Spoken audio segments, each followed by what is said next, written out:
sexual health and wellbeing messages different for LGBTQI+?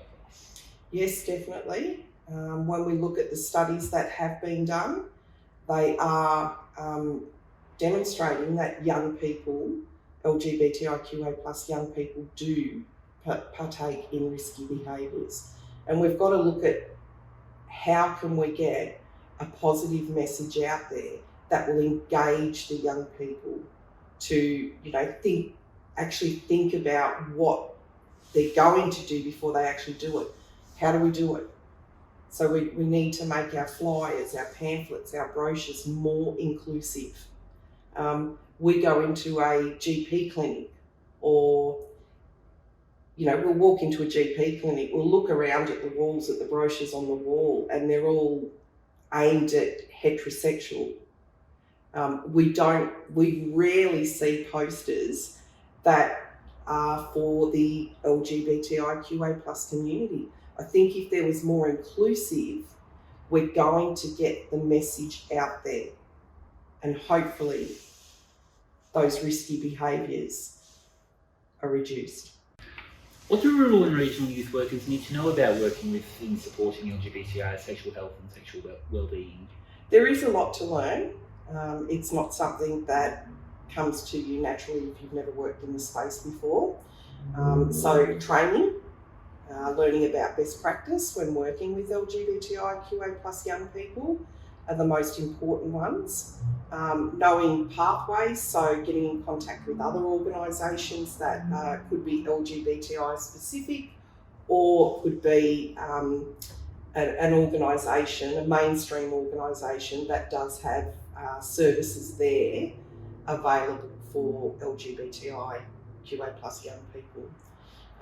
Being a youth worker in a rural or regional area, and sometimes remote, you can actually, work with the young person, and you've built up that trust with them, and they come to rely on you heavily with a lot of different things. Compared to when you look at a young person who's living in the CBD, that could probably navigate that themselves.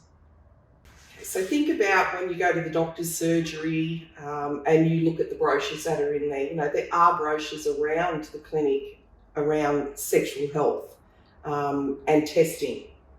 They're not really aimed or targeted at young LGBTIQA+ people. So therefore, it's not going to attract a young person's attention. We need more positive messages for LGBTIQA+ with, any sort of advertising or flyers that we create or brochures. That's the only way that we are going to get their attention. So in relation to medical testing and that sort of thing, what makes, rather than the behaviours themselves, what makes the actual medical test that advertising different? Or how should that be different? They need to be a lot more inclusive, especially for the LGBTIQA+ community. We see a lot of, heterosexual people on those brochures, flyers, pamphlets. That's not going to resonate with an LGBTIQA+ young person.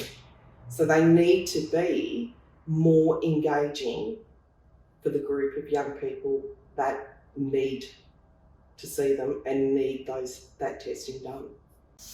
What if young people are involved in unsafe practices that a youth worker feels unable to deal with? How should a youth worker respond? Who should they send young people to if they feel out of their depth? So in my role as a diversity worker, working specifically with LGBTIQA+ young people, if I ever come across a situation where I'm not sure, or I think, we need to call on an expert, or we need to refer that young person to another service, we do that. We have to remember that we've got to work within our scope. And if we're not experienced in that particular area, we haven't had training, the right thing to do to get the right message to the young person is to refer them on to another service. Bearing in mind that it doesn't have to be a specific LGBTIQA+ service.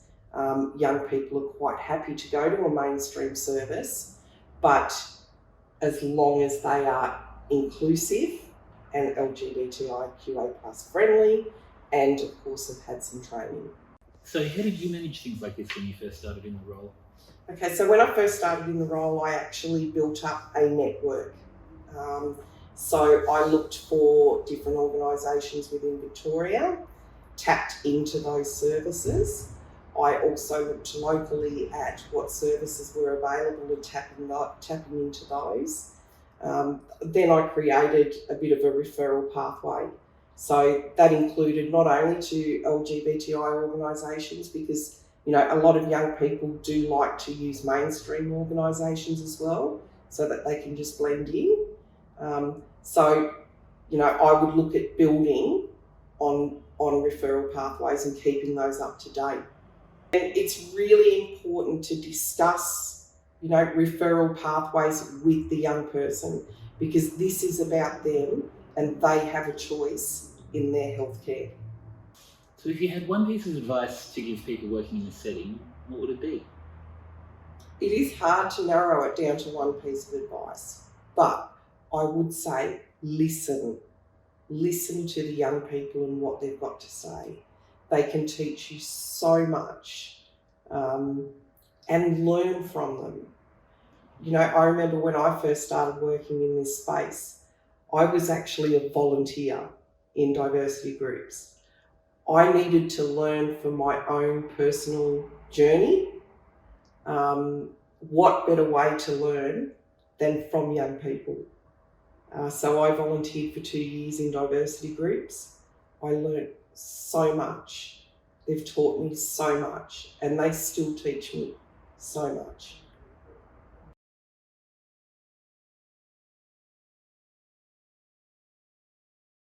Yes, well, look, I think youth workers can access help in various ways. Of course, I welcome youth workers to get in touch with us and have conversations around what they think the risks might be for that young person. I think also try and sit down with the young person and talk to them about things like keeping safe, sexual health in general, STIs and the use of condoms and the use of dams. Consent is a big one, conversations around consent. There's also services that you can access, sexual health services. You can talk to GPs and nurses around that sexual health stuff. There's services like Minus 18, that's a great queer service that you can get information from. And it's around really educating that young person about what's safe and what isn't safe, and just making sure they know and accessing that information and giving that information to the young person. Yes, PrEP and PEP. So PrEP is a pre-exposure prophylaxis, and it's basically for HIV negative people, and under 18s can use PrEP. And the point of PrEP is basically that you are protected against contracting HIV. If you have some change in lifestyle and you're meeting people and you're going out and having sex with men, maybe talk to your doctor or your nurse clinician to get a prescription about PrEP, ask them how it works. Usually you have to be on PrEP for at least 7 days before it works well, and then you can obviously go out and meet people. They usually give you a script. It's on the PBS, and the script, if you've got a concession card, is around $6.50. Otherwise, it's around $40 odd. There's great websites, PrEP Access Now, which also has a leaflet on PrEP for teens. And I'll explain there, how young people can access PrEP, how much PrEP costs for young people, what the side effects of PrEP are. They're very few.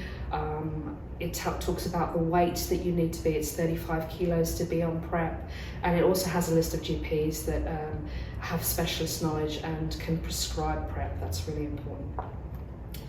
So PrEP is safe for under 18s.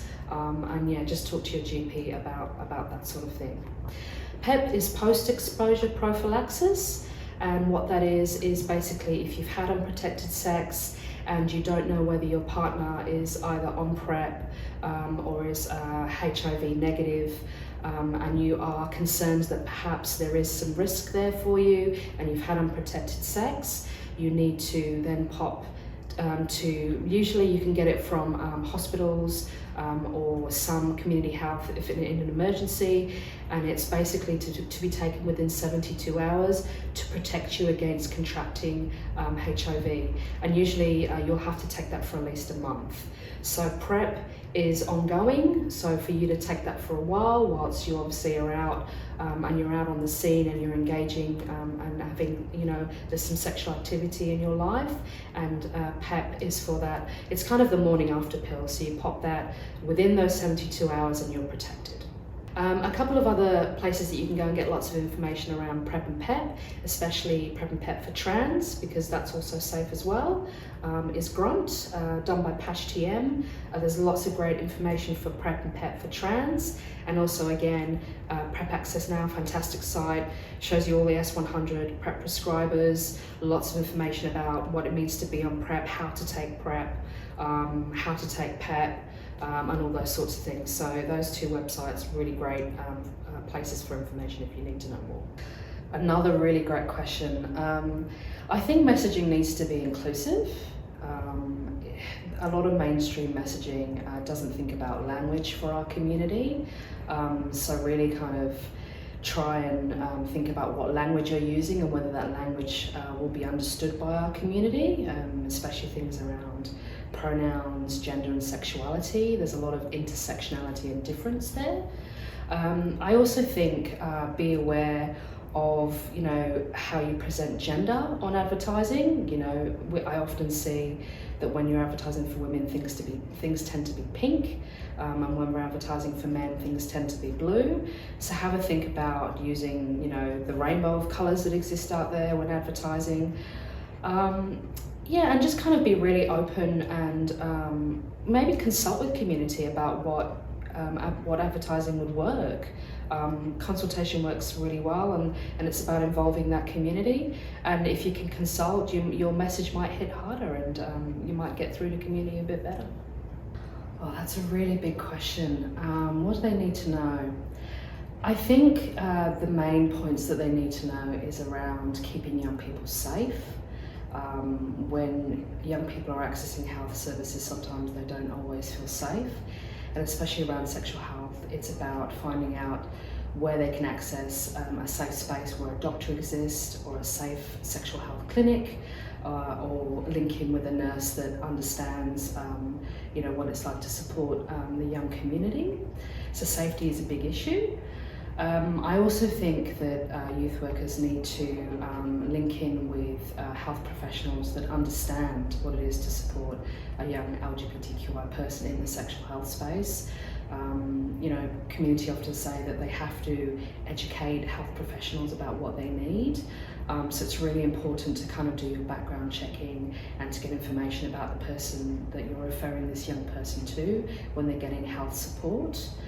And I think probably the last thing I would say is that you don't have to go to the city to access great health supports. There are lots of doctors, sexual health nurse clinicians, community health services, hospitals that are doing really, really great work in the regional, rural and remote areas. So just do your homework, do a bit of background checking, go on Google, access websites, Rainbow Health, PrEP Access Now, websites like that can give you that information. Contact us, we're always happy to support. Just do a bit of background checking and get your information before you support the young person.